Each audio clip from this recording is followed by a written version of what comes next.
Mixing this game was one of the hardest parts of our job, simply because of the amount of enemies and explosions going on at the same time. On the one hand, the player needs to receive a lot of information, such as enemy attacks, updates about their team or their own status. On the other hand, there can be too much audio UX information, so the right balance is the key here. Good feedback sound operates on the player's subconscious level. It accompanies and doesn't distract the player during gameplay, while at the same time informs about important progress or status changes. So in Painkiller, we can find a lot of carefully designed audio UX elements, such as hit markers, death markers, or other indicators that tell us whether the player has hit, killed, or performed other action without needing to look at the UI. Another example of such sounds, but are also diegetic, are sounds indicating that the player is running out of ammo. The last few rounds in your weapons magazine have a noticeable different sound.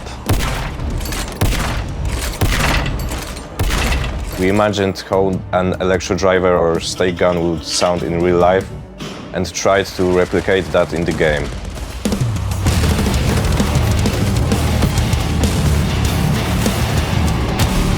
Music system was designed to support gameplay and enhance the player experience. On each level, depending on the combat mode you're in, a different track plays. We wanted the music to flow seamlessly, so you wouldn't notice when it changes. That's why we have programmed over 200 transitions. Additionally, during the arenas, musical layers are randomized so that the player never hears the same music while playing. We explored a very wide range of ethnic and custom instruments to give each biome its own unique sound and style based on environment. While creating ambient and environmental sounds for the Painkiller maps, we focused on capturing the unique character and atmosphere of each location. For the ambience, we developed a custom workflow that allowed us to create them in ambisonic format.